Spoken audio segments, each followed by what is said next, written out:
Incomers, berjumpa lagi dengan Income Talk hari ini. Saya punya tamu spesial, beliau adalah guru saya, beliau juga adalah rekanan dari Income.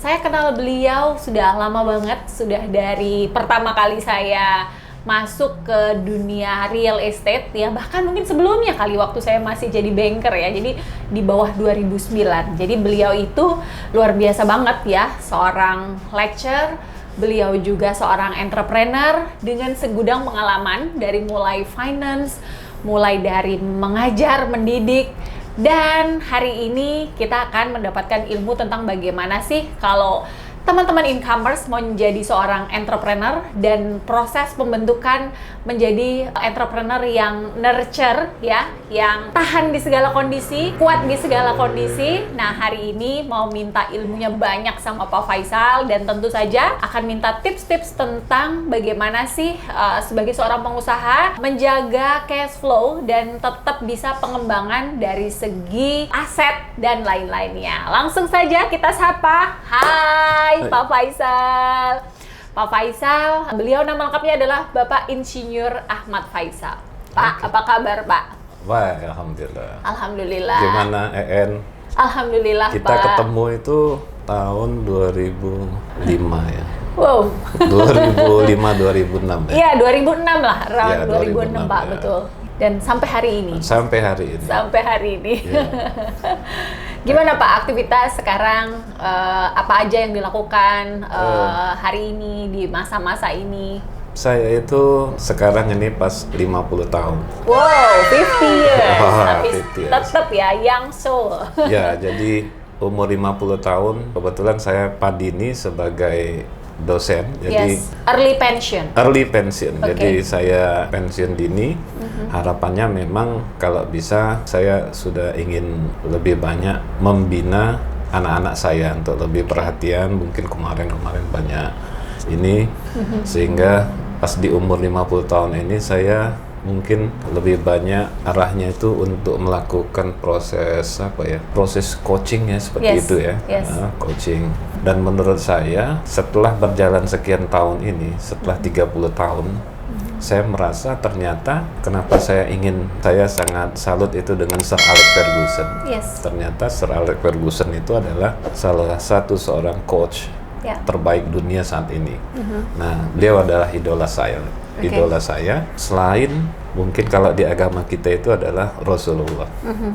Jadi di refleksi di 30 tahun ini saya merenung bahwa sebenarnya pas di umur 50 ini saya menginginkan bahwa ke depan kehidupan kita itu di umur 50 inilah mungkin akan kita, kalau bahasa saya itu kebanyakan orang itu momentumnya di 50. Life begin at 50.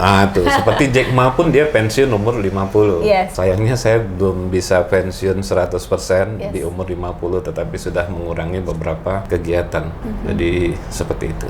Yes, keren banget. So life begin at 50. Oke. Iya. So kesibukannya Pak, kan Bapak kan juga sebagai lecturer, sebagai dosen kan udah early pension.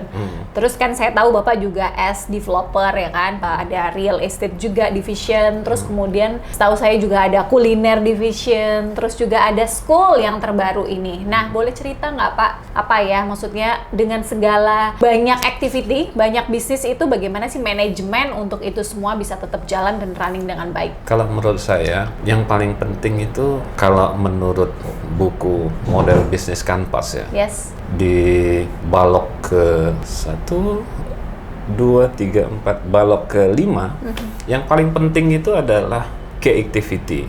Aktivitas dari suatu usaha, kita yang paling penting itu key activity-nya itu apa. Jadi setelah kita dapat key activity, maka yang berikutnya itu adalah key person. Oke. Jadi jangan sampai kita memilih orang itu, milih orang, suruh kerja ini. Oke. Tetapi kita harus tulis dulu speknya apa orang itu, kita cari orangnya. Sehingga pada waktu dia melaksanakan pekerjaan itu, memang dia Sesuai spek. sesuai dengan spek. Oke, so Nah, kebutuhannya apa untuk divisi ini, Ya. ya kan? Terus goals-nya apa? Ya. Baru cari orang seperti apa, gitu Iya, ya? baru Oke. dapat. Jadi dengan bahasa lain, tugas seorang Leader. entrepreneur itu, tugasnya itu adalah mengoleksi orang-orang hebat. Yes. Jadi kerjanya tuh milih orang-orang hebat. Sepertinya ini canggih nih. Kita selidiki. Bahkan kalau memang perlu pakai Intel, ya pakai Intel. Oke. Sehingga pada waktu kita pilih dia itu memang kita tidak dipusingkan lagi pada bidang itu. Ya, dengan bahasa lain dia harus lebih hebat dari kita pada bidang itu. Tetapi tetap kita ada activity lain yang kita bisa bisa kontrol juga, mungkin dari sisi finance-nya Yes. dan stream Ya. income-nya seperti itu ya. Jadi pendapatan lainnya apa itu mungkin dari kita, tetapi yang dua ini yang kita kontrol. Tetapi dalam pelaksanaan mungkin dalam operasional yang dilakukan mereka yang menyiapkan kegiatan-kegiatan operasional dan mereka harus buat pada waktu kita bermitra dengan tim kita itu, maka dia harus bisa menunjukkan kepada kita visi yang memang benar-benar clear gitu. Visinya itu atau gambaran bakal jadinya Roadmap. seperti apa tuh ya, roadmapnya itu memang clear ya. Kalau namanya clear itu tuh kalau ibarat mobil tuh nggak ada debunya dia. Jadi kita pakai di wiper udah bersih. Kalau dia masih kabur-kabur, maka kita tidak usah suruh dia jalan dulu. Jadi sampai ke ini kalau kita sudah yakin ya, itu. Jadi itu kuncinya. Bisa Kuncinya. punya multi bisnis, Ya, semuanya sukses, semuanya running well, ya, dan tetap bisa tadi ya menjadi guru yang baik, menjadi ayah yang baik, seperti itu. Iya. Kalau dari sekian unit bisnis ini Pak, yang sekarang sedang happy-happynya Pak Faisal ada di sana tuh yang mana? sebenarnya kita berbisnis itu kan sekedar sebagai jalan buat kita untuk berbuat baik. Ya. Jadi semuanya itu harusnya dijalankan dalam rangka berbuat kebaikan. Jadi karena berbuat kebaikan berarti semuanya itu dikerjakan dengan landasan kemanfaatan, bukan untuk sekedar happy gitu kan. Jadi dia harus memang benar-benar punya manfaat bagi tim kita, stakeholdernya, kemudian orang-orang sekitar kita. Ya. Semuanya tuh harus bisa dapat manfaat bagi kita. Jadi misalnya kalau kita buat sekolah lah, katakanlah kami Yes. buat sekolah namanya Global Talent. Ya. Di Global Talent itu stakeholder kita kan anak-anak. Anak-anak itu saya punya pengalaman, ada satu sekolah yang konvensional lah menurut saya tuh ya, tingkat SMA. Ada anak saya tuh malas ke sekolah karena memang setiap kalau misalnya terlambat 2 kali itu ketemu kepala sekolah. Kepala sekolah langsung marah mungkin seperti itu. Padahal dia tidak tahu dengan anak-anak tersebut apa masalahnya. Jadi dengan bahasa lain, kami melihat bahwa anak-anak itu pendekatannya harus personal. Tidak bisa kita menyamaratakan bahwa anak ini terlambat langsung kita marahi. Judgment tidak disiplin gitu. Tidak ya? disiplin seperti Ya, itu, ya, nakal seperti itu. Ya. Nah, makanya anak-anak ini harus kita bahagiakan. Maka untuk itu, saya melihat bahwa sekolah-sekolah di luar negeri, di Finlandia, di Swedia, di beberapa negara Eropa, sekolah itu ada syaratnya. Salah satunya adalah setiap anak itu harus dapat 15 meter persegi. Jadi kalau dia tidak 15 meter persegi, anak itu tidak happy. Makanya sekolah di luar itu rata-rata luas. Untuk explore, bergerak gitu ya? gitu Oke. seperti itu. Oke. Nah, jadi dari stakeholdernya satu itu anak. Jadi sekolah yang kita buat itu bagaimana anak-anak itu happy. Jadi bagaimana buat mereka happy? Sekolahnya kita luaskan, kemudian anak-anak kita suruh bermain. Ya. Tetapi bermainnya itu punya makna. Misalnya mereka berenang. Berenang itu tuh baik. Kemudian mereka misalnya bisa latihan memanah untuk konsentrasi seperti itu. Jadi mainnya juga kita rencanakan dalam rangka pembentukan karakter anak-anak. Oke. Ya, jadi dasar dari pendidikan itu menurut kami adalah anak-anak itu mempunyai ciri-ciri tertentu. Yes. Jadi kita kan masih saya pernah dengar ada di Facebook ada seorang ibu-ibu yang posting di FB-nya, tolong dong anak saya nih tamatan dari suatu perguruan tinggi terkenal lah di Bandung, S1-nya di situ, S2-nya di situ, hafiz pula, minta tolong cari kerjaan. Nah, menurut saya alangkah ininya ya, dia sudah S1, S2 di perguruan tinggi sangat hebat, hafiz, tapi mau cari pekerjaan. Di sekolah kita, kami itu, di Global Talent itu, anak-anak dapat mengeksplor dirinya sesuai dengan passion-nya masing-masing, sesuai dengan curiosity-nya masing-masing, sehingga stakeholder, itu salah satu stakeholder-nya baru anak-anak. Orang tua juga harus kita buat jadi senang gitu kan. Orang kampung juga harus senang. Nah, mungkin seperti itu. Oke, jadi sekolah itu lingkungannya bukan cuma anak dan guru saja. Bukan. Tapi ada banyak keterkaitan gitu ya. Banyak ada orang tua, mungkin ada kepala sekolahnya. Iya. Terus guru-guru, guru-gurunya, seperti tenaga itu. pendidiknya. Betul, jadi semuanya tuh keterkaitan dan ini punya saling support gitu ya Pak ya? Saling support, keren banget. Iya. Itu dari apa Pak? Dari TK, SD, SMP, SMA? Dari TK, SD, SMP. Oh TK, SD, SMP. Ya. Mudah-mudahan segera sampai SMA ya Pak? Ya, amin. Keren banget.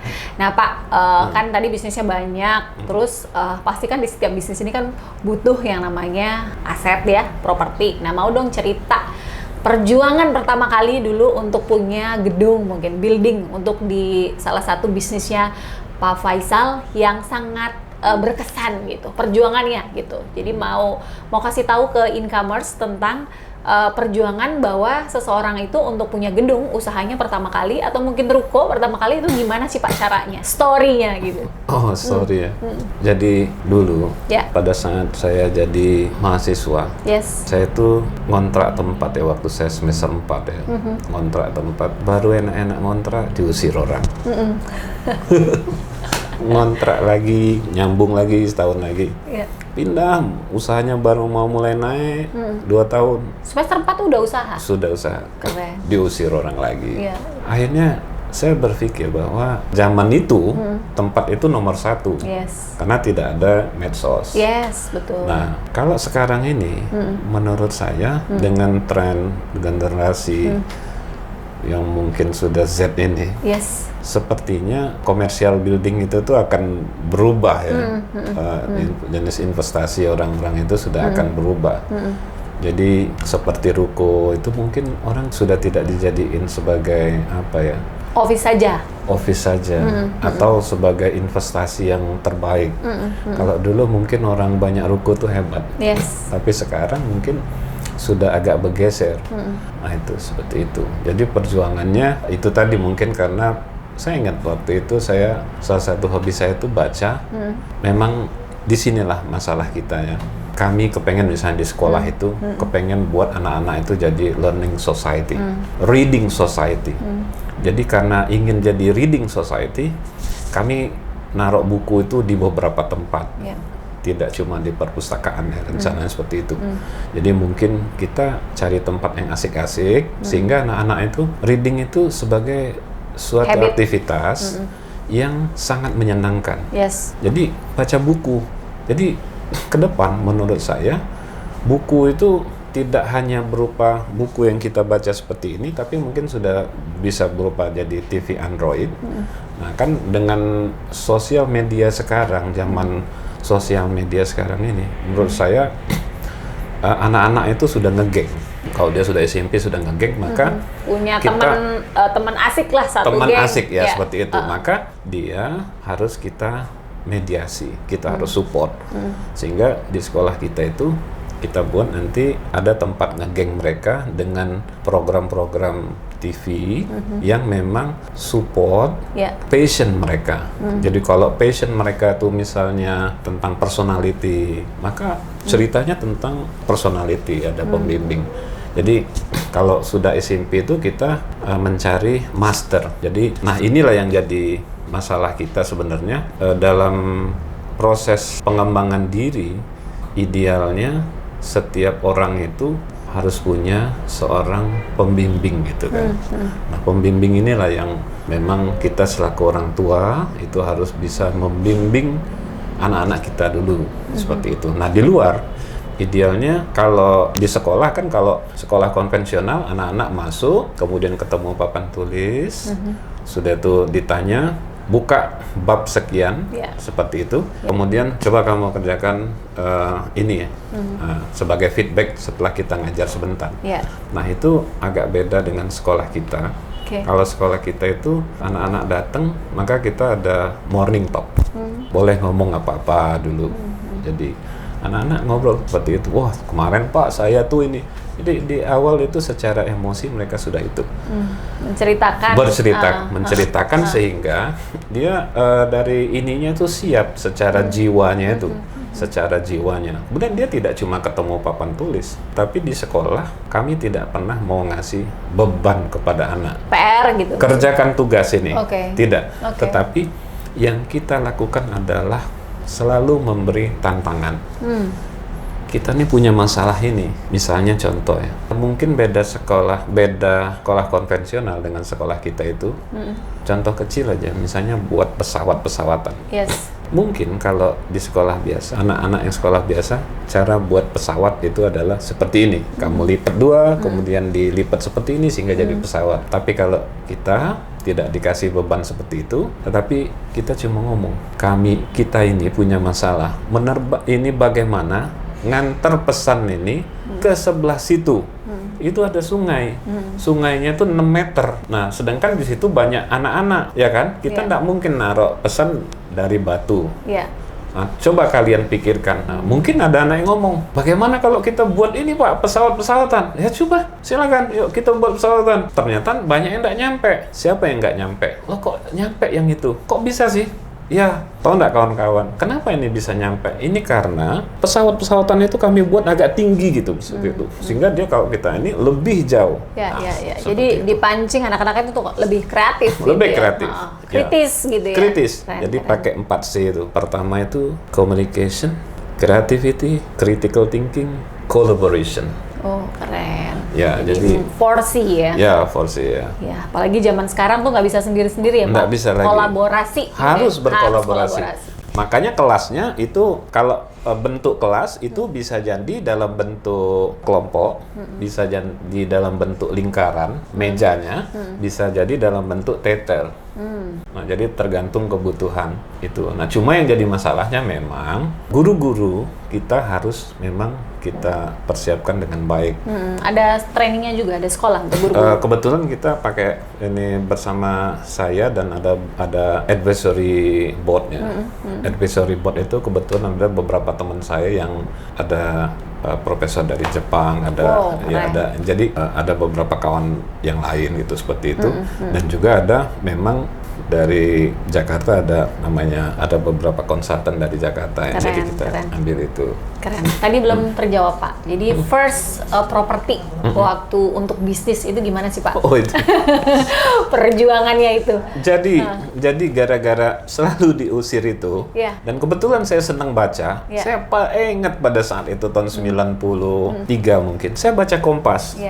Dulu kan baca koran ya. Keren banget itu. Koran Kompas. Nah di sana disebutkan bahwa capital gain tertinggi itu adalah di properti.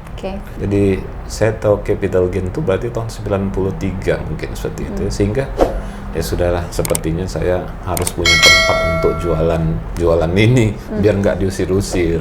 Nah seperti itulah gara-gara kenapa buat bangunan ruko. Tapi kalau sekarang kan semenjak tahun 2016 ya, properti itu kan tidak seperti di bawah 2016 ke bawah kan. Sudah setelah ada peraturan September BI itu kan semua properti itu jadi melambat.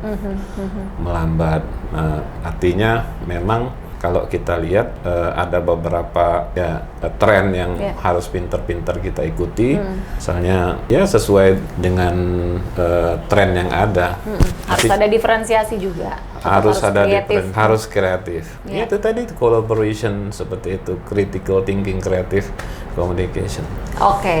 Ya jadi kalau sesuai janji kita ke e-commerce itu gimana sih Pak? Kayak tadi ya, sebelum nanti ada rahasia lagi yang mau dipaparkan oleh Pak Faisal. Jadi untuk jadi seorang pengusaha itu kan banyak ya up and down-nya, turun naiknya, pasti Pak Faisal juga gitu. Nah, rahasianya untuk tetap bisa bertahan di segala kondisi, untuk bisa nurture itu apa sih Pak? Jadi saya tuh pernah baca buku, bukunya tuh tebel kayak gini. Ya. Saya baru sekali ya baca buku tebel kayak gini tuh mungkin 2,5 jam. Wow, ngebut banget Pak. Ya, jadi bukunya asik banget ya. Waktu itu saya nganter anak, kemudian saya sambil, kebetulan di sekolah tuh ada amok gitu, seperti itu ya. Jadi saya bacanya tuh di amok, di sekolah tuh ada amok. Hamok ya. Baca di hamok itu. Nah, sambil bawa buku itu. Setelah saya baca buku itu, tanpa sadar, saya tuh nangis itu. Nangis gitu. Nangis. Pada waktu saya nangis itu, loh kok nangis gitu? Saya terbawa dengan buku itu. Dan saya sangat salut dengan Pak Dahlan Iskan ya, dalam menulis sesuatu story. Itu kayak beliau ada di sana, lagi ngobrol gitu lagi ya? ngobrol seperti itu. Okay. Bukunya itu, judulnya itu Tidak Ada Yang Tidak Bisa. Judulnya Tidak Ada Yang Tidak Bisa? Ya. Oke. Jadi buku itu menurut saya sampai beli berapa buku setelah beli itu. Jadi kalau ada kawan yang sudah terlalu banyak ngeluhnya, kan kita kalau dagang ini atau jadi entrepreneur ini kan seperti jalan di hutan rimba. Yes, nggak selalu manis ya. Nggak selalu manis, sulit, ya kan? Seperti itu. Kita hitung bisnis plan-nya seperti ini, FS-nya seperti ini, bahkan sampai FS Finance-nya kita sudah buat rapi. Di atas kertas. Di atas kertas. Tahu-taunya apa namanya tuh buat aktualisasinya ternyata kita buat rumah lebih rendah dari drainase. Aduh, habis dong. Yang di kilometer berapa itu dengan EN dulu? Iya, Alam Raya ya di. Nah, di Alam Raya sempat ke tempat EN waktu itu kan. Iya. Nah, saya lihat ini itu uang sekolah saya, Pak. Jadi, waduh, saya ngomong EN ini mungkin buat rumah ini semangat, tetapi pada saat itu risetnya kurang, ya, learningnya belum nyampe, dan tidak ada coach. Yes. Nah, seperti itu. Nah, jadi mungkin di HM Saleh baru ingat. HM Saleh. Ongkos belajar. Ongkos belajarnya mahal kan? Yang gagal. Tapi mudah-mudahan tidak tobat ya. Enggak. Gitu ya? Saya tetap willing to learn gitu ya. Salah satunya dari Bapak sampai hari ini gitu kan. ya. Keren banget. Oke, nurture tadi untuk. Jadi buku itu menurut saya berisi tentang bagaimana kehidupan seseorang pengusaha dengan segala cobaan-cobaan. Bukan sekedar hilang harta, tetapi nyawanya berapa kali hampir melayang. Wow. Gitu. Dia sampai diculik dan bajunya jadi compang-camping ditaruh di hutan. Buku itu sangat menginspirasi saya untuk tidak mengeluh. Penyakit pedagang ini kan, entrepreneur ini, kalau ada masalah dikit sedih dia panjang. Baper. Kemudian dia sering mengeluh.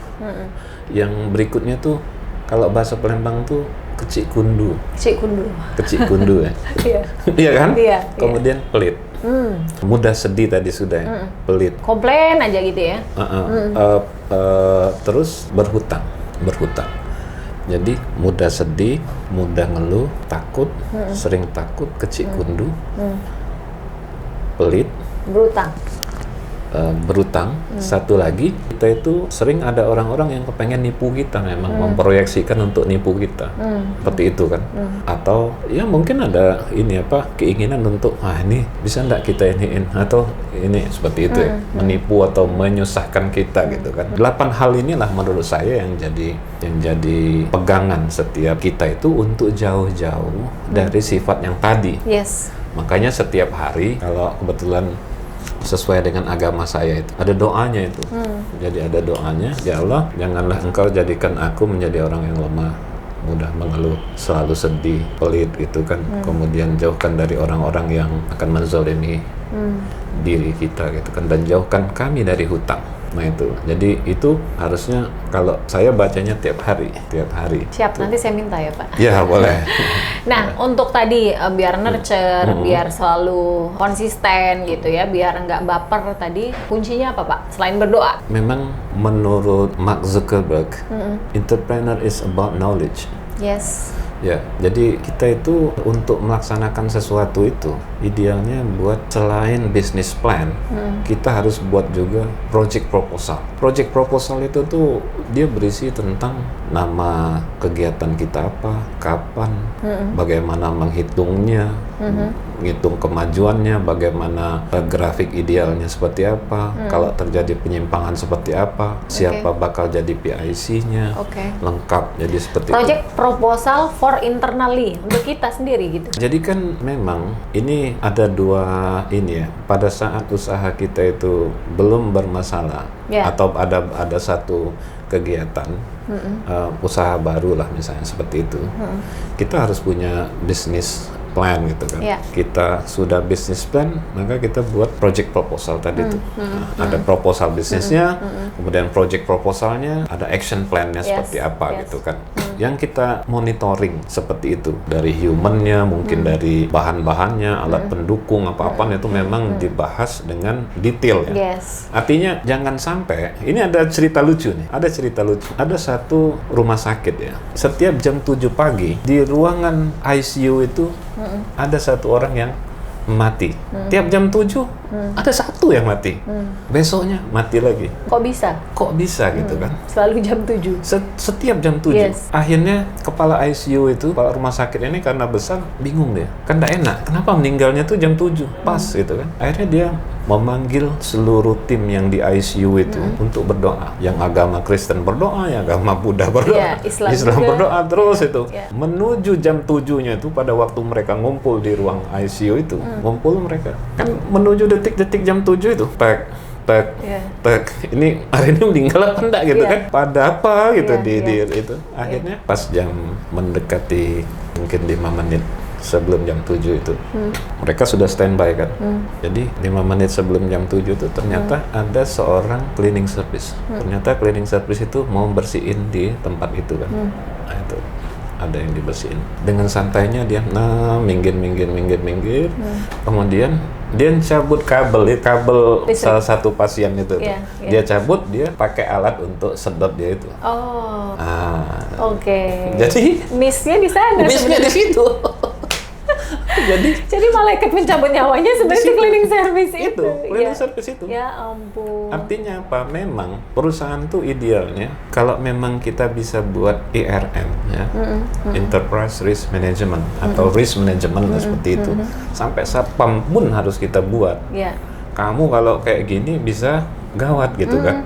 Nah sampai dan dia pun yang sebenarnya paling nggak bawah. sabar, dia pun sebenarnya nggak sadar lakukan itu ya Pak, bahwa itu sebuah kesalahan gitu. Iya. Nah, tapi akibatnya kan cukup fatal, gitu seperti itu. Cuma gara-gara pengen ini, ya sudah pakai ini aja, cabut sebentar gitu kan, seperti itu. Jadi memang luar biasa. Jadi sebenarnya ya karena SOP itu tidak dibuat gitu ya. Karena sistem itu tidak dibuat. Skrip itu harus sedetail-detailnya gitu. Benar. Ya kata Soekarno tuh kita itu harus pinter-pinter buat filmnya gitu kan. Maka Soekarno tuh sangat concern dengan sejarah. Sampai buat jas merah itu kan seperti itu. Jadi kita bisa cek bahwa hampir sebagian besar orang hebat itu karena pelajaran sejarahnya canggih. Tahu storytelling. Tahu storynya yang di belakang-belakangnya. Termasuk Hitler. Hitler ya mungkin kita ini ya. Saya baca tentang Hitler itu ternyata Hitler itu sangat paham dengan sejarah. So the conclusion is untuk orang yang, untuk sebagai entrepreneur, untuk bisa nurture di segala kondisi, ya tadi, selain punya roadmap yang jelas, ya kan, bisnis plan yang jelas, dia juga harus bisa memetakan dan membuat sesuatu yang detail, sampai dengan aktualisasi, seperti itu ya Pak ya? Iya, tetapi yang selain itu memang, tadi saya ngomong bahwa antara, ikhtiar itu tuh memang nggak boleh main-main. Kalau yang namanya ikhtiar itu harus sungguh-sungguh gitu kan. Surrender lah ya ke Tuhan ya. Jadi setelah ikhtiar ya kita memang tawakal. Tapi tawakal itu kan kita itu sudah menjalankan sesuatu itu dengan sungguh-sungguh atau tidak gitu kan. Ya tawakal tuh tidak sembarangan gitu kan. Sudah verifikasi dengan teman-teman belum gitu kan, seperti itu. Kita melakukan sesuatu mungkin dari kacamata. Makanya ada yang menarik omongan dari Sudikat Mono itu. Saya daripada naruh di 1 keranjang, lebih baik saya naruh sesuatu itu di 10 keranjang. sehingga kalau terjadi sesuatu di satu keranjang itu Ada backup plan. ada backup lagi. Ya, Nah, ada seperti itu. rencana-rencana yang lain. Iya. Oke, plan A, plan B sampai Z gitulah Iya, ya Pak kurang ya. lebih seperti itu. Oke, terus Pak Faisal, sekolah keren ya kan, pebisnis keren. Nah, gimana caranya dulu kok bisa sih gitu dari seorang dosen kok pikirannya berkembang segitu banyak? Apakah itu part of dari seorang entrepreneur yang nurture tadi? Kalau menurut saya, you are what you eat gitu ya. You are what you do. You are what you see. Jadi kalau kita berkawannya dengan orang-orang yang komunitasnya seperti A gitu, maka jadinya seperti A gitu kan. Oke. Ya, jadi menurut saya kalau kata Roma Irama tuh banyak teman tuh di meja makan. Nah, teman ini yang penting gitu kan. Jadi kalau kepengen lihat orang hebat atau tidak tuh sebenarnya kita bisa teliti dari siapa-siapa temannya gitu. Oke, burung yang sama hinggap di dahan yang sama. Nah, kurang lebih seperti itu. Great. Burung yang sama hinggap di daun yang sama. Iya. Keren banget. Aduh, Pak Bagus Faisal, itu. keren banget. Pengen ngobrol lebih banyak Oke. lagi. Nanti kita akan buat sesi lagi yang Oke. lebih detail. Ya, tapi Pak Faisal tolong dong kasih kesan dan pesan untuk incomers. Bagaimana mereka sebagai seorang entrepreneur, sebagai seorang pelaku usaha yang saat ini sedang berusaha biar bisa seperti Pak Faisal. Gitu ya. Kalau saya sebenarnya ukuran keberhasilan itu tuh sebenarnya bukan cuma di dunia ya. Yes. Ya, jadi ukuran keberhasilan itu sampai seberapa banyak manfaat yang kita berikan kepada orang lain. Oke. Untuk jadi hebat, tidak hanya di dunia ini, maka persiapannya tidak boleh main-main. Guru dunia itu kita harus punya, satu lagi guru akhirat itu kita harus punya. Jadi di dalam agama saya itu mengajarkan bahwa kehidupan yang datang setelah mati itu jauh lebih lama. Ya, akhirat itu lebih lama, dunia ini sementara gitu kan. Jadi menurut saya ini butuh persiapan. Jadi dengan bahasa lain, kita harus cepat-cepat sadar untuk mencari siapa yang bakal jadi teman kita, mencari pembimbing kita, agar kita dalam proses menjalankan sesuatu itu, kalau memang sudah ada mapnya, kenapa nggak kita pakai map yang terbaik gitu? Kita pinjem aja. Ngapain kita pakai buat map sendiri gitu kan? Capek kita. Mungkin kita masuk lubang atau terus masuk jurang. Nah, biar nggak masuk jurang, lebih baik cari map orang lain aja kita pakai. Tapi mapnya tuh yang terbaik. Jadi jangan sampai salah pilih gitu kan. Jadi jangan kita belajar misalnya cari di YouTube, tapi ternyata sumber kita tuh jelek gitu. Bagaimana caranya map kita itu adalah map yang terbaik? Misalnya gini, dia sebagai seorang ayah bagus, sebagai seorang tetangga bagus, sebagai orang yang membeli barang bagus, sebagai pimpinan dia bagus terhadap anak buahnya, sebagai istri juga bagus, ya kan? Menurut saya itu ada beberapa orang yang jadi idola saya. Itu jadi idola saya. Contoh satu Pak, siapa? Contoh satu itu adalah Abdurrahman bin Auf. Oke. Jadi dia punya uang triliunan, tetapi dia Sahabat Nabi ya Pak? sahabat Nabi. Oke. Abdurrahman bin Auf, Utsman bin Affan, Zubair bin Awam adalah 3 orang yang punya duit triliunan. Kalau infak itu ratusan miliar. Wow. Tapi dia taat, tapi dia ikut perang, tapi dia baik dengan keluarga, Iya, tetangga. dengan tetangga, Iya. dengan yang bermanfaat bagi sekitar gitu, seperti itu. Oke, great. Dan Jadi- itu pernah ada gitu. Ya, Jadi pilih role model yang tepat. yang ya. tepat. Ya. Pilih benchmarking yang tepat seperti itu ya. Jadi paling gampang zaman sekarang tuh amati, tiru, Ya. modifikasi lah ya Oke. sesuai dengan yang relevan. Oke. Thank you so much Pak Faisal, Incomers. Thank you so much ya. Like and subscribe Income, follow our Instagram juga.